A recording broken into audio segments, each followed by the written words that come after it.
Okay, so hey there, everyone. Welcome to the next webinar from NWC Webinars presented by Canadian Musician. This is Can You Manage? How and when a manager can help your career. My name is Andrew King. I'm the editor of Canadian Musician, and very shortly I'm going to introduce our guest.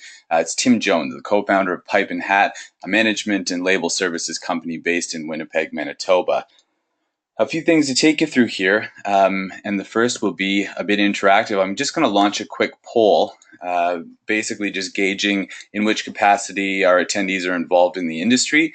Will really just help us kind of tailor our discussion tonight, but also the future sessions we offer. So I will fire that up, and it should pop up on your screens. Take a moment, and if you would, just let us know which of these most closely applies to you. While we're doing that, I suppose I can also say that you'll have access to a handout as well. The handout is just a downloadable PDF. Basically, it's the slideshow that we're going to be working through, Tim and I, kind of guiding our talking points, and it's just listed in a notepad type fashion so that if you'd like to jot anything down relevant to the different points that we're jumping to, it might just help keep you organized. We've got about 85% of folks that have voted. I'll leave this open for another 15 seconds here. And what we're seeing, we've got about 65% of you that are performing or recording artists, about 15% that are music industry professionals. It's kind of a catch-all for management, agents, publicists, etc. We've got 5 behind-the-scenes songwriters, 5 folks from the media, and 13 identifying as others. 96%, that's the total. There we go, 100% votes. We'll close that poll, and I appreciate you taking part. Now, one more thing to, or 2 more things to note before we get going here. We're going to have a question period. There's going to be a slide that pops up about partway through the presentation, and Tim will be able to, I'll be asking him a few of your questions, specifically those that are relevant to things that we've just talked about. Rest assured, we'll take a handful there. If we don't get to your question, we'll have a longer Q&A at the end. We'll try to get through as many as possible. So yeah, we are not hanging out to dry if we don't get to it in the first half. We'll try our best to at the end. And last thing to note is that a recording of this session is going to be made available in the days following. An email is going to go out to all registrants about 24 hours from now that'll have a link to where you can access that at your leisure. So I guess that brings us to now. Let's jump into Can You Manage? How and when a manager can help your career. Very shortly, I'm going to introduce or hand it over to Tim Jones. He's the co-founder of Canadian indie imprint and management firm Pipe and Hat. Now, they're based in Winnipeg. The client list includes the likes of Attica Riots, Sc Mira, The Revival, Mise en Scène, a host of really good talent. We'll direct you over to that website as well. Tim, many nominations for Manager of the Year from the Western Canadian Music Awards. He's contributed to Canadian Musician. You see him all over the place. I understand he just came back from Chicago, and in about a week he'll be joining me and hopefully some of you during Canadian Music Week.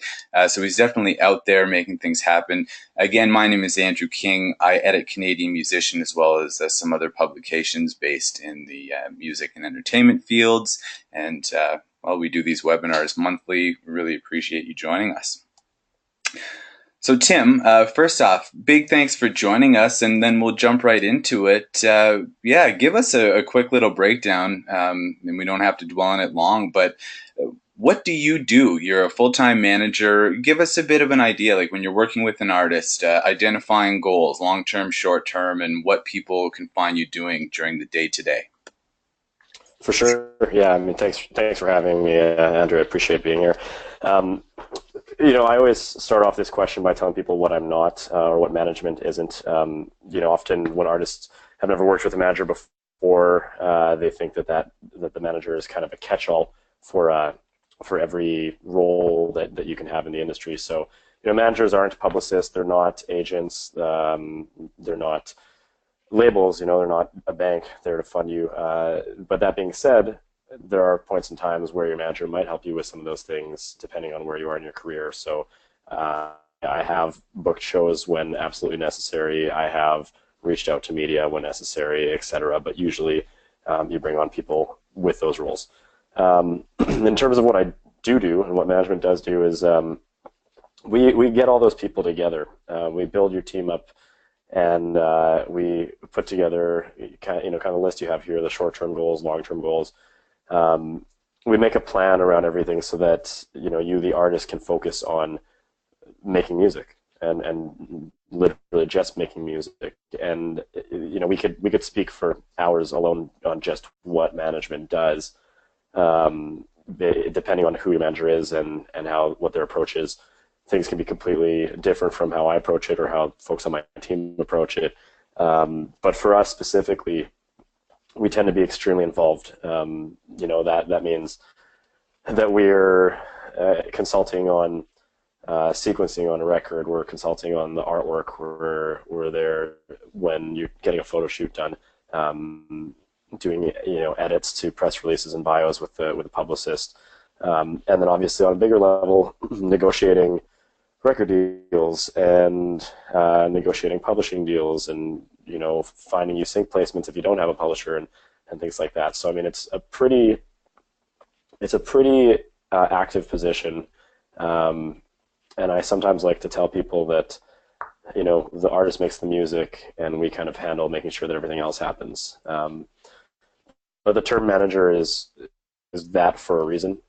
Managers are not assistants. They are not there to just kind of do whatever the artist asks them to do. They really are there to manage the artist's career, and for better or for worse, it's kind of their job to make sure that they know what they're talking about, know what they're doing, and have the right resources and network and connections to facilitate and to push things forward. In terms of the items you have here, long-term goals, short-term goals, I guess on a long-term front, to be relatively broad, when we're looking at our artists, when we're discussing 5-year, 10-year plans with our acts, a lot of times we kind of look at it and say, okay, well, is there a ceiling for this artist? And if there is, what is that ceiling? That's kind of what we determine. And by ceiling, I mean, we tend to be really realistic with the artists we work with. And some artists, their ceiling is as high as can be. They could play in arenas and stadiums one day. Some artists, it might be soft seat theaters, and some it might just be listening rooms. And that really comes down to, the type of music that the artist is making, but also their own personal goals and what they hope to accomplish. So when we're looking at long-term goals, we try to determine what the ceiling is for that artist, if there is one, and based on that, we'll build a plan around that for how we're going to accomplish getting, to the highest reach that artist can get to. Some artists that might mean, Grammy nominations and wins, and some that might mean Juno nominations and wins, and some that might mean never getting an award, but having a strong and resilient fan base that they've built by playing in living rooms across the country. So it just comes down to what's right for that artist. And once we figured out where we want to see them in 5 or 10 years, we build a plan around that. In terms of short-term goals and immediate effective use of our time, having a manager can often lead to let me take a step back. Having a manager, that tends to be, for a lot of folks, the first piece of the puzzle. Usually a manager or a publicist. In terms of a publicist, it's because you can actually hire a publicist for a flat rate fee, and as long as your music speaks to them, generally speaking, it's the easiest piece to get. But with a manager, the reason why it tends to be the first piece is because it usually ends up being their responsibility to get the rest of your team together.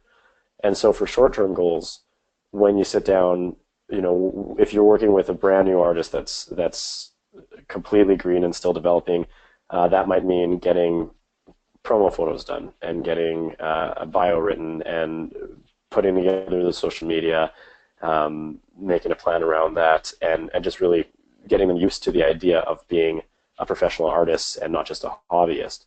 That being said, you could also start working with an artist that's already established, and in that case, the short-term goals can be completely different. But usually, the thing that is consistent across the board is when you come in as a manager, your short-term goals are to make sure that the artist is getting more value out of what they're doing than they were before you were in the picture. If they're not, then you're not really doing your job very well. And certainly we've worked with artists over the years where, they were good at managing themselves and brought us on board, and maybe it didn't end up being the right fit. But we've worked with other artists that quite tangibly would have never accomplished the things that they're doing right now without us. So, from both short and long-term goals, it's just our job to make sure that there are tangible ways to measure the fact that you are now succeeding at a higher rate than you were before. As for day-to-day responsibilities, it's everything. It can be as simplistic as coordinating, gear share at a show, or it can be as complicated as negotiating a six-figure record deal with a label. So it really runs the gamut, and again, it comes down to where you're at as an artist in your career as to what types of day-to-day responsibilities your manager will be doing. But for me, I spend most of my days in meetings and on calls, discussing opportunities for my artists, and then presenting them to them. And then I have folks on my team who handle more of the frontline duties, like in Canada, obviously grant writing is something that most managers would be handling, but even show advancing and booking accommodations, things like that. Our team takes care of that, and at one point I used to do all that as well before we had grown to the size we are right now. But those are all pretty simple day-to-day responsibilities. Even simple things like ordering merch, might fall into our hands if the artist doesn't want to be in charge of that. So yeah, we kind of do everything. We're a catch-all. But as soon as we get people on the team that specialize in those items, then we try to relinquish those and not do those things anymore. So I think that kind of summarizes what a manager does. Bang on. And it's something that Tim had alluded to earlier that I think I should reinforce. But yeah, of course, a lot of this will vary from manager to manager. And even within that, from manager to client. Tim and I were together at a event called the January Music Meeting, put on by our friends at Manitoba Music. And there was a gentleman there that manages some very high profile artists that had said, even among his clients, some of them will regularly come over and spend the night at his house. They have a very close relationship, and others might not even know where he lives. So a lot of this will come as a case-by-case basis, but much of it, too, can be painted with broad strokes, and that's what we're doing here. Yeah, so this is a big one here. A lot of folks, like Tim said, the management or finding management is often seen as kind of square one. As far as putting together your professional team. But if you're just, playing your fifth bar show in your local area, you can probably handle your affairs. The question here, and I'll throw it over to Tim, though, is how does an artist know that they're ready, that they're at the level where they should be seeking external help to get them to the next stage of their career? That's a tough question. Obviously, you have a couple points here that touch on that, but it's a tough question because, and I don't know if this is on the next slide, but when the artist thinks they're ready, it doesn't necessarily mean that they are, based on where someone like me would perceive them to be. The too much to handle internally, that tends to be what drives most artists to look for management, but it's not necessarily always going to be the right fit. I've seen artists that have gotten CreComm students, creative communication students from colleges and that to actually become their assistants temporarily, and that's really all they needed. They didn't necessarily need a manager just because they were overwhelmed with how much they were dealing with.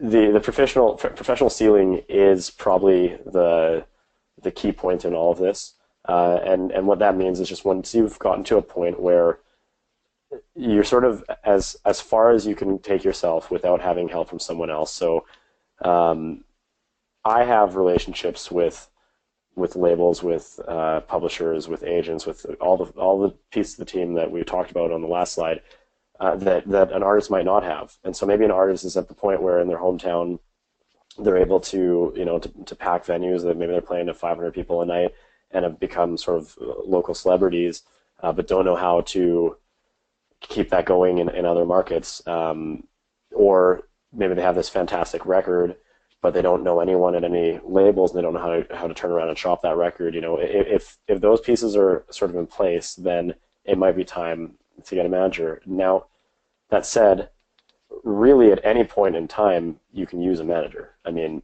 you could be at the earliest stages, and it always benefits to have one. Whether or not you'll find one that wants to work with you that early is another question. But there's really no point where you quote unquote don't need a manager. I mean, the things that we've done with artists that are extremely green, we've been able to sort of fast track their career, so to speak, and help them skip a few steps. Sometimes that's not always a good thing either. Sometimes you can get ahead of yourself and maybe not have the experience necessary. But I can tell you for us, and Andrew, I apologize if the next slide is going to ask this question, but for us, we expect the artist to be at a certain point already professionally. We expect some touring to have happened. They could have booked that themselves. That's fine. We expect that they've really scrutinized their work to that point and aren't just kind of coming to us with the first demos they've ever recorded. We want to see some history and a bit of a track record. And a lot of managers out there won't necessarily be looking for that. And a lot of managers also become managers as a result of having a personal relationship with the band and wanting to help a band or an artist succeed and move forward in their career. That's actually how many people became managers. It's just there was a member of an artist community, or sometimes even a member of the band, that realized that they had a strong skill set in that world, and that tends to be when you'll see artists that maybe haven't done too much in their career yet that have managers. It's folks that really want to commit to them early on because they believe in what they're doing talent-wise. In terms of the other two items on here, out of your depth with high-profile opportunities, that's a great example. When we started working with Attica Riots that you mentioned, they already had several high-profile opportunities on the table, and we were able to come in and facilitate and negotiate those things and make sure that everything went off without a hitch, and hold responsible the people that they were already working with. In terms of you've done your research, I mean, it's 2016. There's tons of information out there. It shouldn't be that hard to read up on it and to determine what makes sense. So I think at the end you have some books that people can take a look at that might help them understand that better. That's true. Yeah, Tim said it, and we'll get to them later. But we do have a list site you can go to that has some tips to maximize once you've gone through the webinar, putting what you've learned into action. That's a big thing to emphasize too. That we learned during Jim Norris's Self Promotion 101 webinar a few months back. Little plug there. If you go to NWC webinars, you can actually access those previous ones. But something he'd mentioned is that, this is a very good opportunity when you're at events like CMW or the January music meeting. You've got these amazing opportunities to learn, but you're at risk of having that go in one ear and out the other. It's really important that when we're done here, just grab a pen and paper or your smartphone and jot down a list of a few things of what you've learned and how you can actually put some of that into action right away. Let's make sure that you do. So at the end, we will have a list to some suggested reading that, if you want to get more into any of the directions that we've kind of touched on in this, you'll be able to. And we definitely encourage you to do so. Tim, I don't think that we stepped on any of these here. So I guess gauging that, say, the artist knows that they're at a position where they're ready for a manager, and let's just say that, maybe they've had a bit of attention from you or some of your peers in the industry. Let's talk about finding the right fit. You've got a roster. Again, people can check that out at pipeandhat.com to see all the different artists that Tim and his company work with. Tell us a little bit about, what you're looking for. Not just that certain level of success you said, but some of the more finer details that people should keep in mind. Sure. Yeah. I mean, first off, beyond talent, it's very important to us that artists that we work with are ambitious. Most of what we've learned over the years working with artists is where we drew these conclusions from. And unfortunately, you could have all the talent in the world, but if you're not ambitious and if you don't want to apply that talent, or if you care more about quick money gigs right now, let's say the difference between playing a cover gig for a couple $1,000s or playing a show of your own original material for $200. If you care more about that quick payoff right now, then you're probably not the right fit for a manager, because at the end of the day, the amount of time and work that we put in to the artists we work with, there's an expectation that the artist is in this for the long haul, and that they're not just doing this as a hobby, or to to make quick money, which I know sounds funny in the music world because everyone knows that there's no quick money to be made, but there are people that would rather just do cover gigs every weekend or whatever the case may be. In terms of the right fit, I think it's probably a good rule of thumb that you either want a manager that can grow with you but is roughly at the same stage as you, or that is established and further ahead. You probably don't want to be in a position where you feel that your manager is actually behind and you're kind of pulling them along, so to speak, in terms of where they're at in their career. It's nice to have one that can grow with you. I mean, we grew with a lot of our artists, and the beauty of that is that everyone could celebrate their successes together, and it's not just a matter of been there, done that for the manager. As an artist, you're probably going to get very excited the first time you have a record deal in front of you, or the first time you get a song in a television show or something like that. And it's nice if your manager can celebrate those things with you, because maybe it's their first pinnacles of success as well. On the flip side, obviously, there's more established companies out there, and with them obviously comes experience, and those relationships and network and everything else. But again, keep in mind, you shouldn't write somebody off just because they don't necessarily have that experience. Everyone started somewhere and had to work their way up, and certainly we didn't have the connections and network that we have today when we started 7 years ago. Looking at strengths, manager firm strengths, that's a tough one for us. We work with a very diverse group of artists. None of our artists are alike. Most of them aren't even really in the same genre, and we do that consciously because we don't want our artists competing with each other internally. However, many different firms will focus on specific genres, and so something for you to decide as an artist is, do you want to work with a firm that maybe has an established track record with artists that are similar to you, and in your mind that means that they're going to have better resources for those types of artists, which a lot of people go that route? Or do you want to work with someone like us that consciously tries to spread ourselves to all the different networks out there? We have one folk artist, Jess Reimer, and so when we went to represent her at the Americana Music Festival in Nashville, she was the only artist that we were there representing and that we were there speaking about. And because of that, there was no complications with us being there, pushing our other acts, wherever the case may be. Not to say that we don't do that at different festivals, but in specific cases, it's really nice to know that you're kind of the one act in that realm, so that when your manager meets somebody that's looking for something specific, if you fit in that mold, you're the first artist that comes to your manager's mind, as opposed to them saying, well, here's 5 acts I work with that all fit that, take your pick kind of thing. I like the bottom one here. What value do you bring? It's not the 1970s anymore, and most managers are not going to put up with artists that cause them too many headaches, we'll say. I've experienced it, and I know a lot of managers have, where artists have too much to drink, or they get in a war of words with people in person or on social media, or they show up hours late to a video shoot or to a show, or don't get on stage because they don't feel there's enough of a crowd, or whatever the case is. And when you have those situations as a manager, those types of headaches are often just not worth it.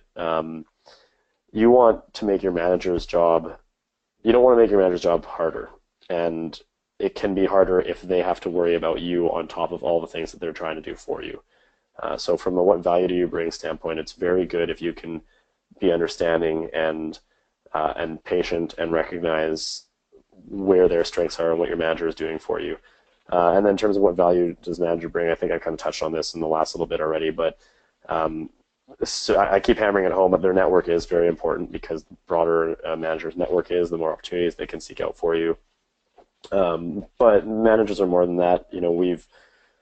We've been there in all sorts of ways. Andrew mentioned that other manager that was with us at January music meeting, having artists crash on his floor.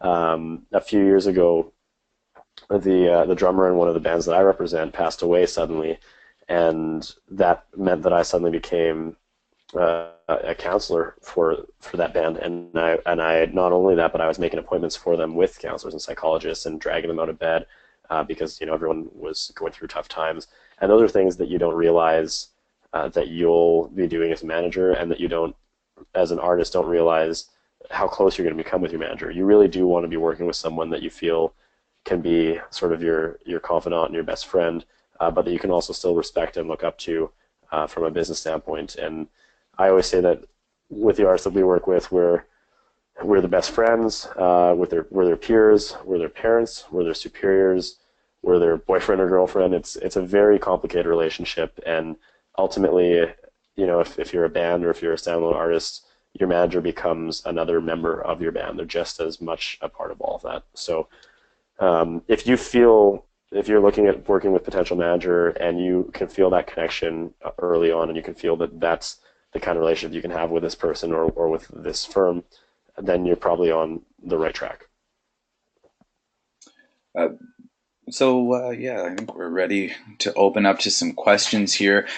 We've got a few already, but actually there's one that just came relevant to what you just said there about the manager essentially being another member of the band. And by the same token, we can think of some managers that have kind of been there throughout entire careers. Bruce Allen with Bryan Adams, or Bernie Finkelstein with Bruce Coburn. I mentioned this to set up, like, is there ever the risk of getting too close, or maybe not that, but like, do you want to make sure that there are certain lines in the sand, certain boundaries? Is there harm in maybe the manager assimilating too closely into the band, because when then it comes time later, there might be accountability issues? Yeah, I mean it's a huge risk. We've had that happen over the years, and that has taught us how to maintain our relationship a little bit.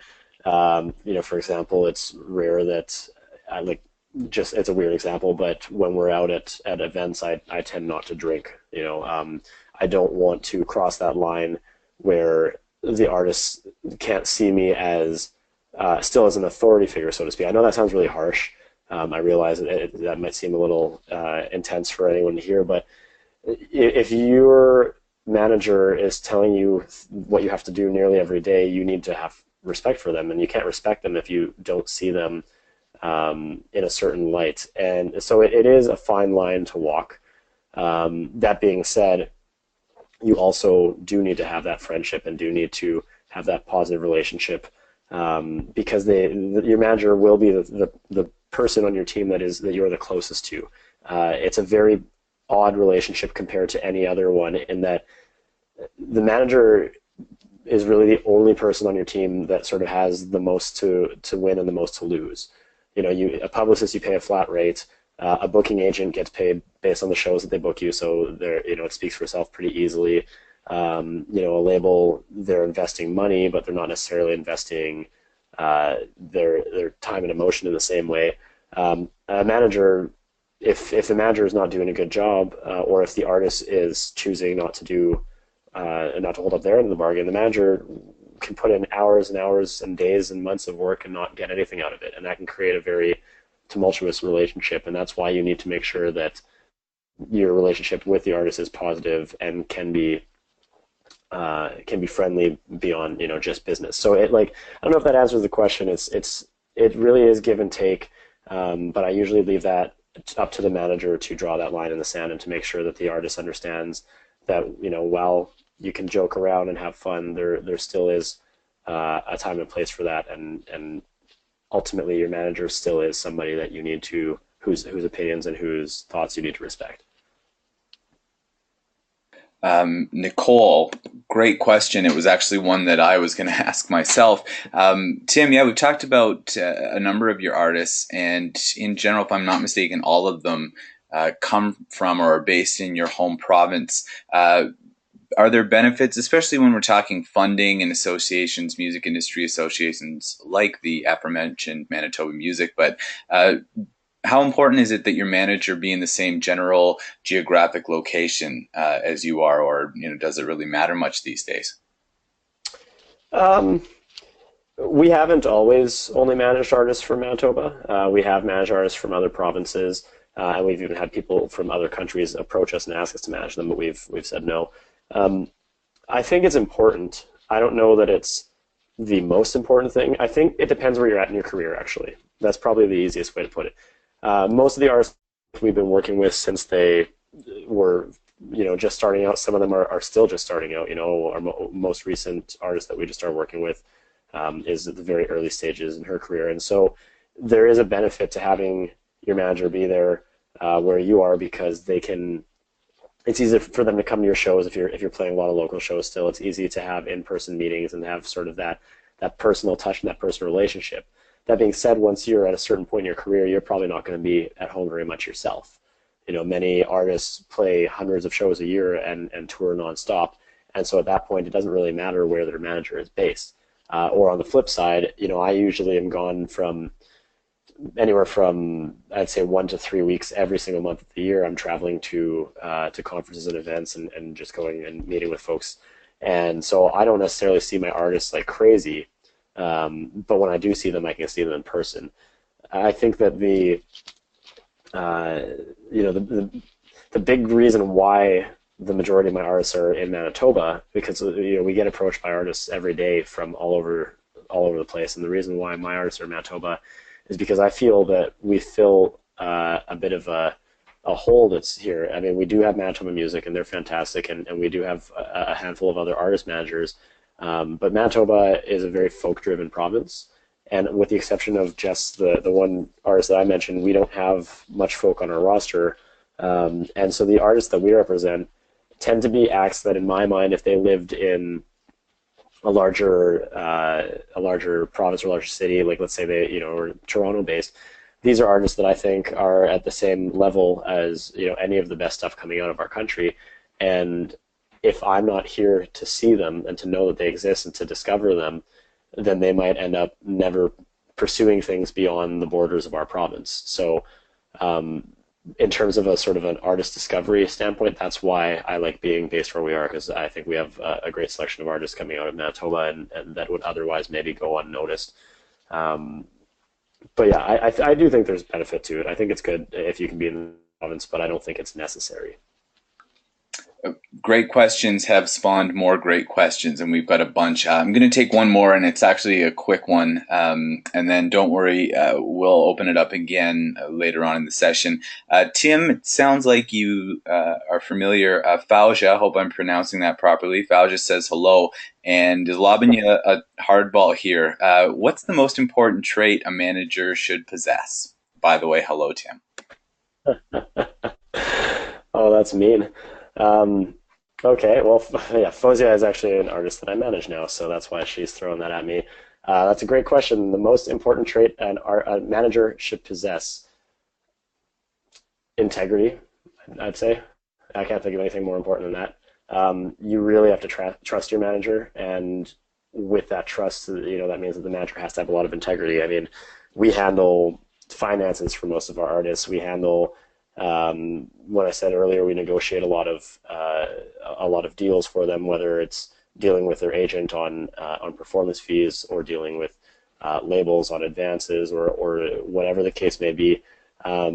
Your manager, for as much as they can do for your career, if you have a bad manager, they can tank your career just as easily. It's crazy and scary that they have that level of control over your career, but it's true, because this is kind of the person you're entrusting with the keys to the castle, and they need to do right by you. So I'd say that, yeah, integrity is number one. Unfortunately, there are horror stories of managers, stealing from their artists and doing all sorts of things like that, and it becomes all too simple. I mean, we have personal information for all of our artists, at sort of the most private level, and if we didn't have integrity and if we weren't trustworthy, that would be an issue. But that's why we have put in place things like non-disclosure agreements and things like that, which not to say that every manager should have that, but for us it is important that we do have sort of paperwork that shows the artist that we're not going to in any way hurt their career.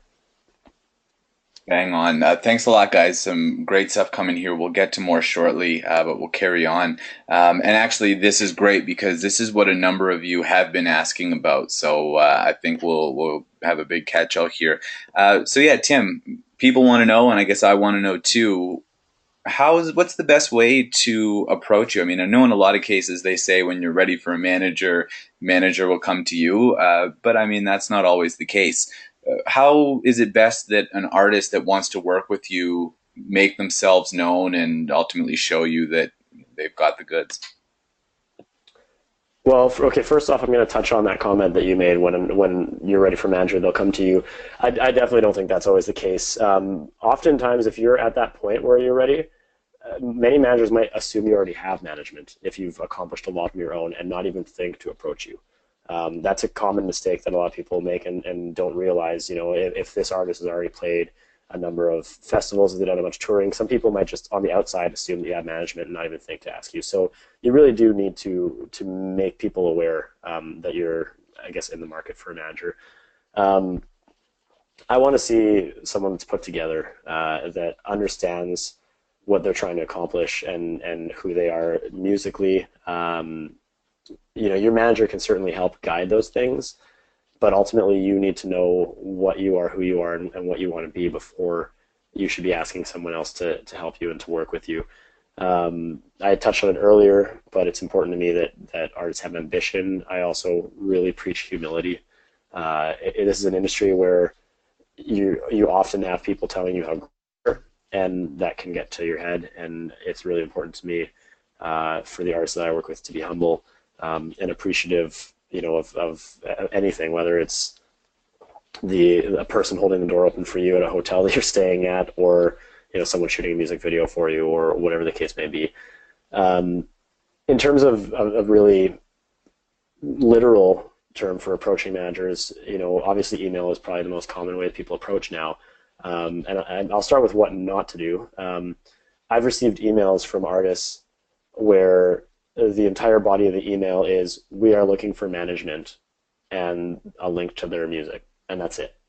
There's clearly no personal message. They didn't put in any time or effort to research who we are, what we do. As soon as I see that, I'm not even going to bother listening. On the flip side, I've received really, really nice thought out messages and then no music. And that's just as irritating because if you are putting the person you're contacting, and this doesn't just go for management, it goes for anyone you reach out to. If you're putting them in a position where they have to now reply to you and ask you to provide something that you should have provided in the first place, that can be very frustrating. And ultimately, you know, someone might write the nicest letter ever, but if I have to ask them for music and they send me the music back and it's not remotely at the stage it should be, if they're reaching out to me, I'll probably just be more annoyed. And this is a business of first impressions. We've experienced it ourselves where we've shown, you know, music from one of our artists to somebody a little bit too early in their career maybe, and when we come back a few years later and try to re-engage that person about that same artist, they say, "Oh no, I'm familiar with them already. You showed them to me before." And so you don't want to, I guess you don't want to get there too early. I know it's hard to figure out when you're at the place where you should be doing it, but at the very least, make sure that you understand how to craft a nice email.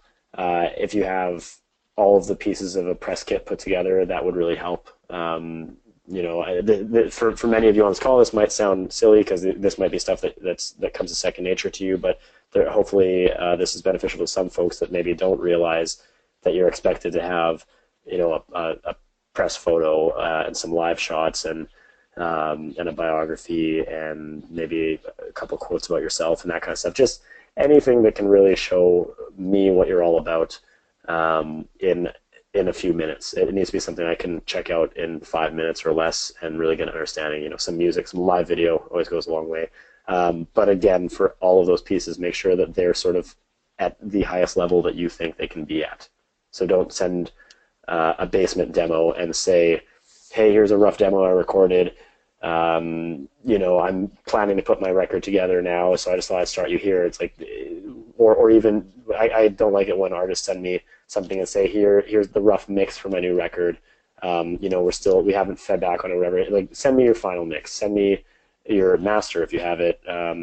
Send me multi-camera live video, not just something that someone shot on their phone. And unless you're undeniably incredible, you want to put this all together. So yeah, I would just say make sure that you have. I mean, pardon the French, but make sure you have your shit together before you reach out to somebody.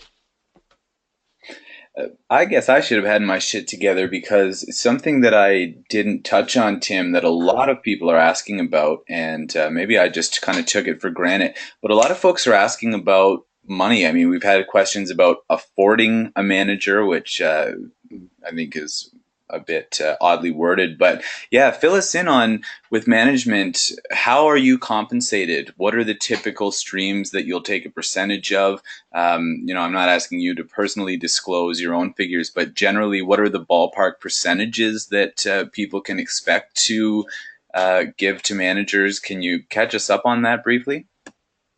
Sure, I'll just attach all our management agreements to this, and I'm just kidding. The ballpark percentage. First of all, if you have a manager, it should only ever be a commission basis.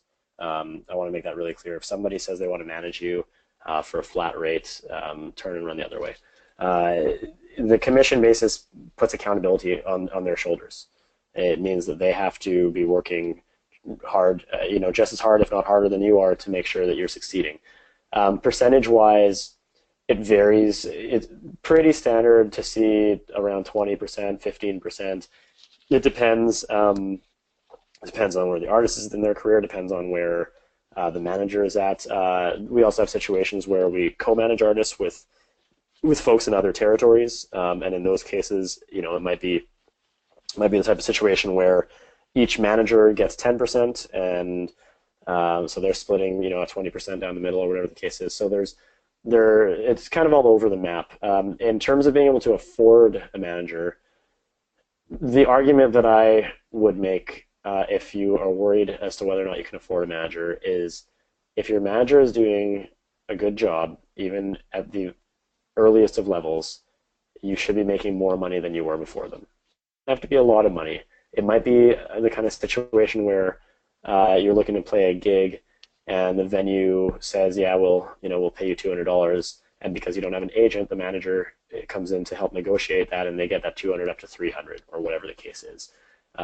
That's a pretty simple example. Maybe a better example would be that your manager finds you opportunities, that help make you money that you wouldn't otherwise have. So, most of the sync placements that our artists have gotten have been as a result of relationships that I have. So they get money from that, and sure, they pay me their percentage, but they would have never had that money at all in the first place. So, 20% of zero is still zero. So at the end of the day, they're happy with the situation they're in. I think there was one other question you asked in there, Andrew. I can't remember what it was. It was about the revenue streams that you would take a percentage of, like you Oh, yeah. mentioned booking agents before. Obviously, if they're booking a show, yeah, tell us a bit about the Right, right. untouchables. Or Yeah, that was a question. Yeah, I mean, generally speaking, your manager will take a portion of everything. This is another case where literally it is like they're a member of the band. Um, in that every revenue stream you have, the manager will likely take a portion of, and again, the reasoning behind that is that they're most likely, if you go back far enough, they're most likely responsible for that relationship or whatever the case is. If your manager is the one that got you a booking agent, that's fair to say. But even if they're not the one that got you the booking agent, or whatever it is, they still will, take that portion. And that's just standard. I mean, that's usually the thing that's hardest for people who haven't worked with a manager to swallow, particularly if they've been doing it all themselves for so long, and to start giving that up. But you have to understand that if your manager is doing their job, they're putting in hours every day on your behalf, and at the early stages, that percentage, we're talking a very small amount of money at the early stages, and for someone to be committing all that time and effort to, on your behalf, and believing in you as much as you believe in yourself, it's usually worth it. excellent. Yeah, we are. Let's see here. Oh, we're 15 minutes out of hitting our hour. Depending on Tim's schedule, we may bleed a bit past that, and if you guys want to roll with us. But with that said, I'm seeing here, I just wanted to talk a bit about how artists can, well, how you and artists on both sides can be making sure that they're working together well. And one or a couple of the points here that we can kind of combine into one, but it was something actually that you had said.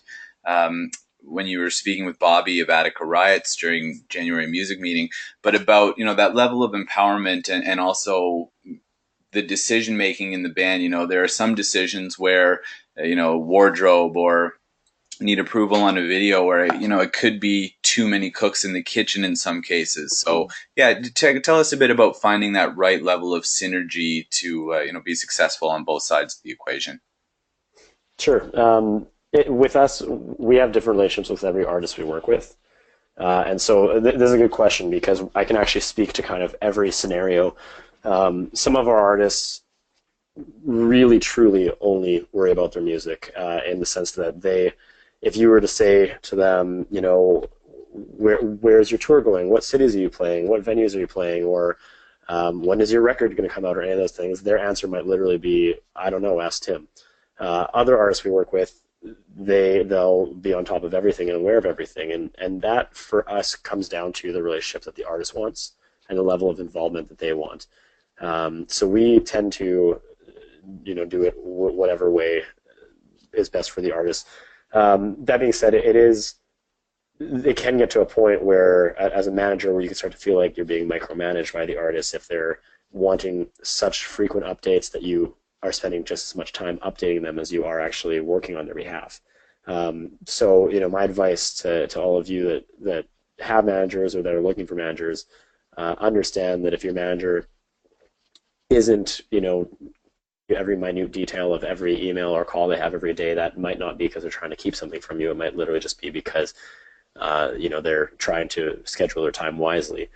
The one thing that I prefer not to deal with, or that I don't like if an artist or a specific member of a band is absent most of the time and then decides that they want to jump in, when they deem something important. I want the artists I work with either to leave me be and let me do what I do best, or to be involved all the time. That's just me personally. I don't know how other managers feel about that.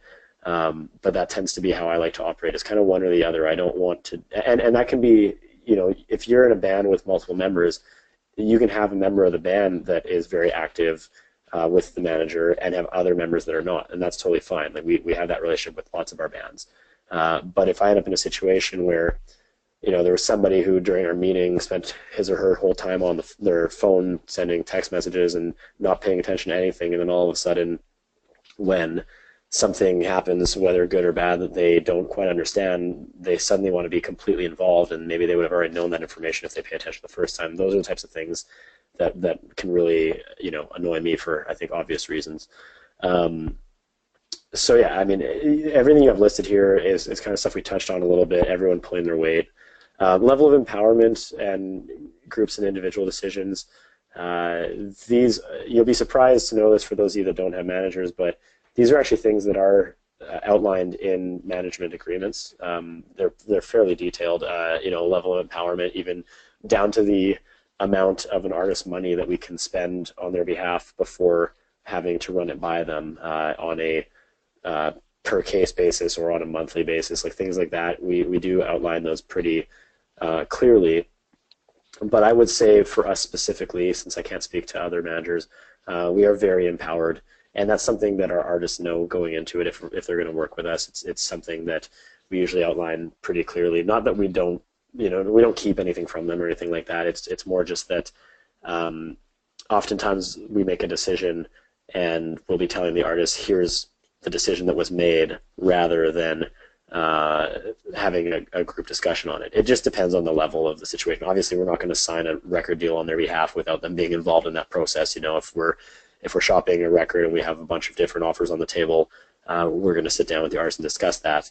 But if, say, there's an opportunity for a festival performance or some sort of performance and their agent reaches out to me, and I determine that that's not a good look for their career, or that the fee is just too low or whatever the case is. I have the right to decline those things without having to run it by the artist. I'll tell them that I did. Like I'll say, just so you guys know, this offer came in and I said no, and they'll usually just say okay, cool, and that's kind of the end of it. So um, yeah, I'd say that for us though, we're highly empowered. So I'm glad that we're here because again, it's our discussions kind of flowing nicely with what people are wanting to know. But how do you know it's working? We can talk about these bullets here, but something to ask before that, Tim. What's the typical length of a contract that you'll enter into? And related to that, if something's not working out, or I guess we can get that at the end, what to do if it isn't working. But yeah, the length of the contract, in your experience, what's typical? And then we can jump into some of these other items. What we usually do is we'll usually do a 12-month with the manager getting the option to extend it to 3 years after the first year is done.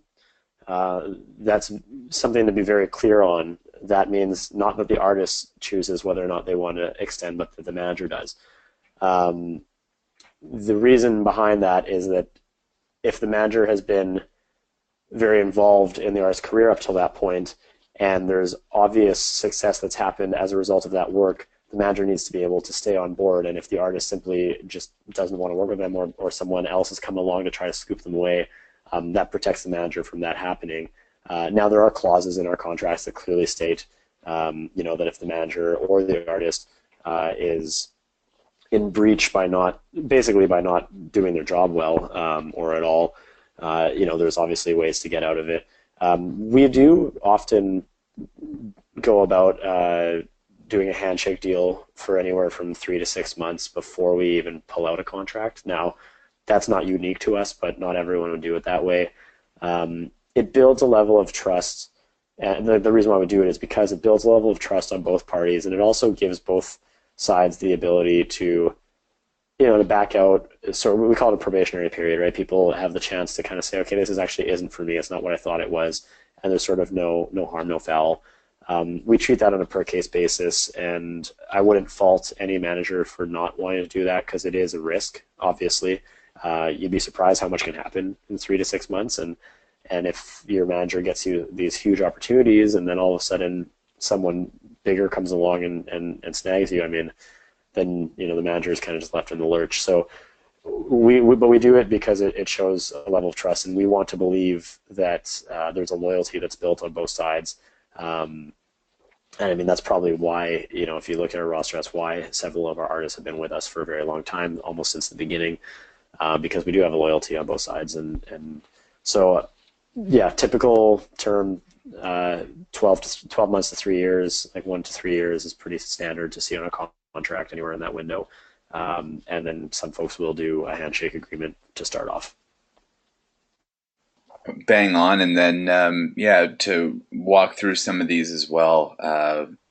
Just talking about, I mean, you did even mention earlier about, artists that aren't showing up, aren't being responsible for their careers, where if anything, it's just giving you more headaches or damaging your reputation.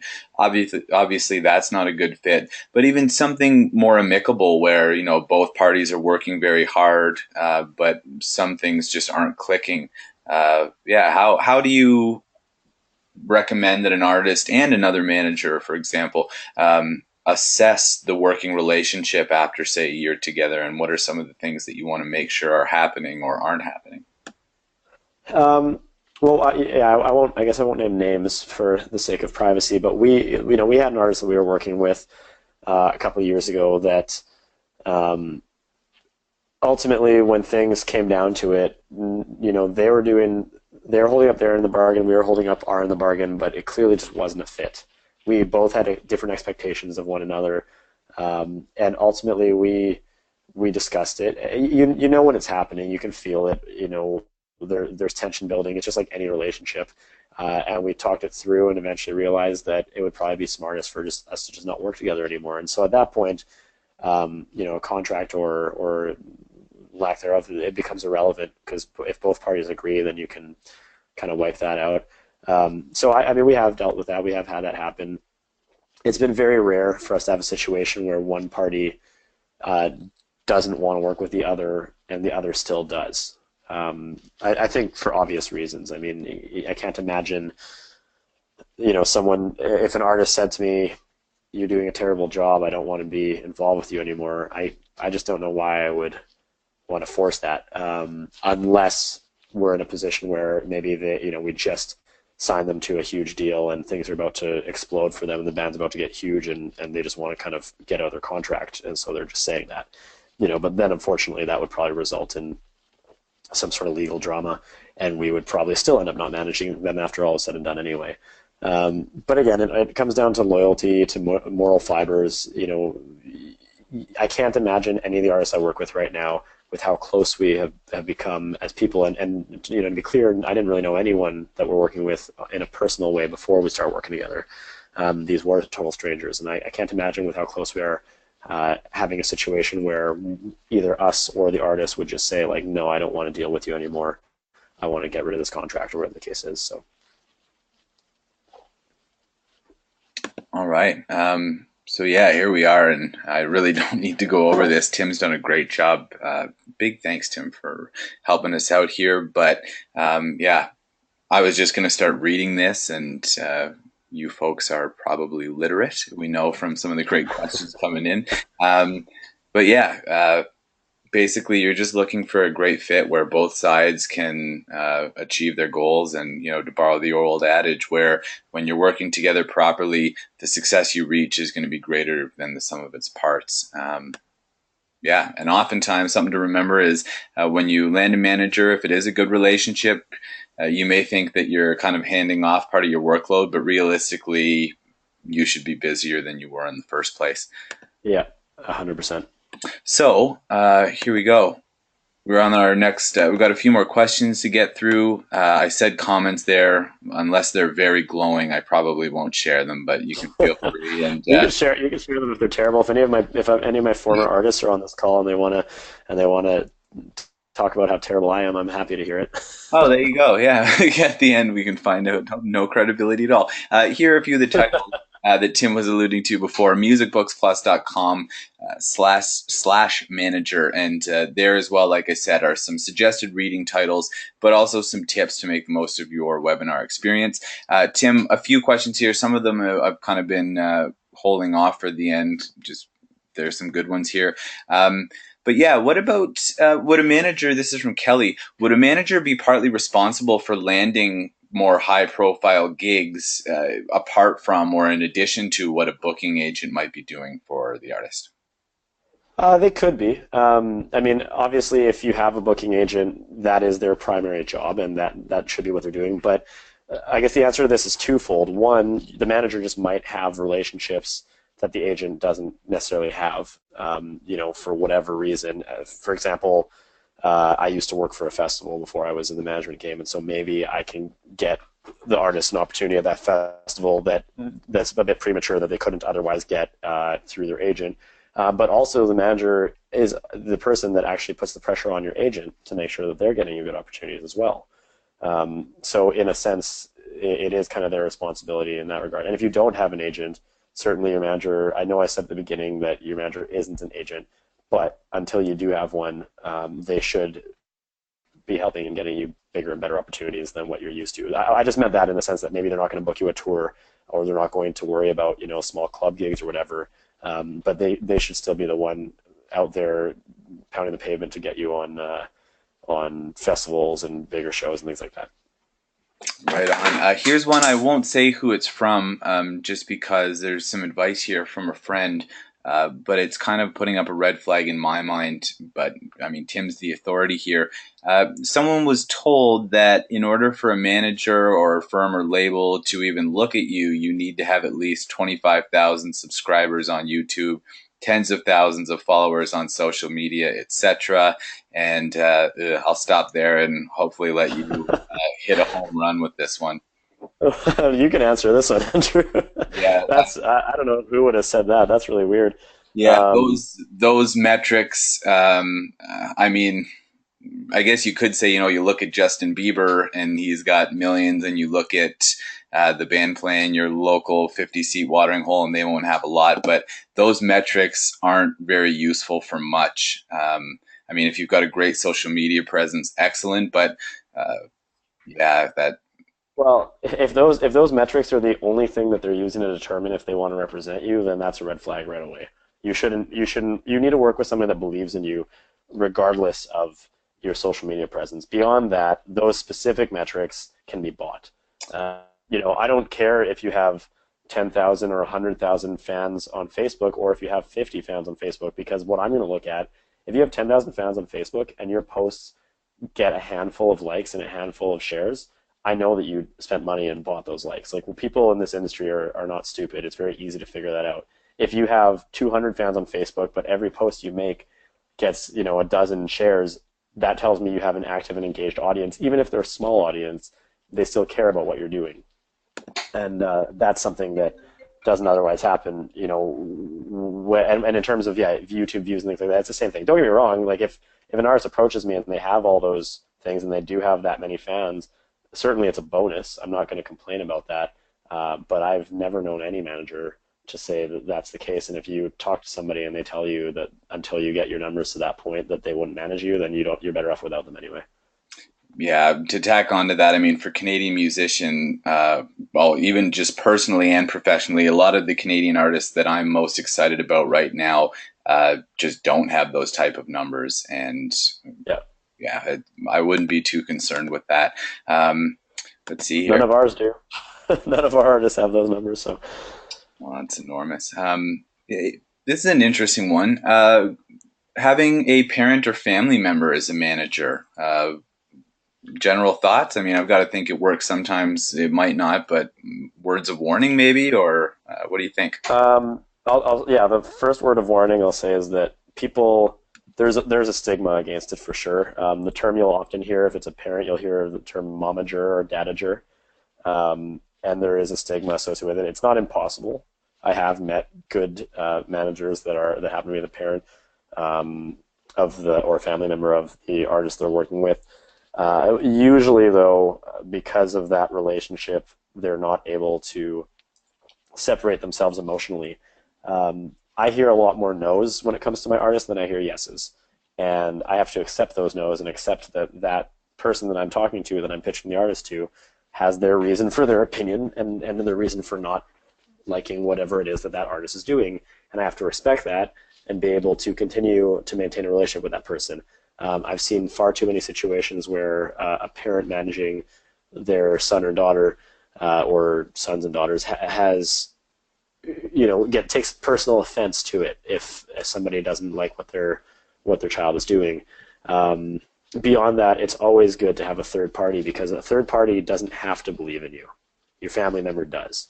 So if you're working with a third party manager with a stranger, essentially someone that was a stranger at least, then that's kind of the way to go. Now, that being said, I actually have an artist that used to be managed by, he's a member of one of my bands, he used to be managed by his father, and it was his father who approached me and who said, hey, I don't really think that I've got what it takes to be a manager, but this is what I've done so far. And I was actually quite impressed with what he managed to accomplish on his own.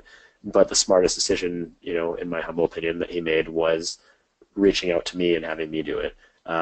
If the parent or family member is a professional manager, if that's what they do, then it might be a natural fit. Like, I don't know, one day when I have children, maybe one of them will be a musician, it would make sense for me to manage them. But if they're doing it on the side, they can't commit to you the way that a manager should be. Bang on. We're going to wrap up here, but I should say big thank you to everybody. Now, I think we've got a pretty busy question feed. Most of them are people sharing gratitude, appreciation. One gentleman here, thanks a bunch for the info. I don't generally do a lot of webinars, but glad I've done this one. And yeah, I'm really glad that you were able to give us your time, Tim. Pipeandhat.com, again, is where you can check out more about Tim and his company and a number of great artists, several of whom I am a big fan of. I'm editorializing a bit. But let's end it off here on a light note. Tim, is part of your reason for doing this webinar that you want to hear from bands looking for management? That's a loaded question, Andrew. I'll tell you this: we look with, like I said, with the exception of someone who sends us an email that is not well formulated, we do listen to pretty much everything that's sent our way. Every time we think that we're at a point where we're not going to take on new artists, someone comes and blows our mind. So certainly, Andrew, you can share my email address if you want, or not even for the sake of sending music, but if anyone has any further questions, I'm always happy to lend an ear and some thoughts. So, I mean, if folks want to, they're welcome to. We don't actively solicit artists, but if somebody wants to reach out to us, anyone on this call, if they feel that they'd like to, they can go ahead and do that. You can give them. I don't know if there's a way to put it on the screen, my email address, but everyone's more than welcome to reach out to me. Oh, there you go. We can, although I kind of want to say we've encouraged people to do their research, be resourceful. Tim is accepting emails. You can find his email address. It's out there. That's true.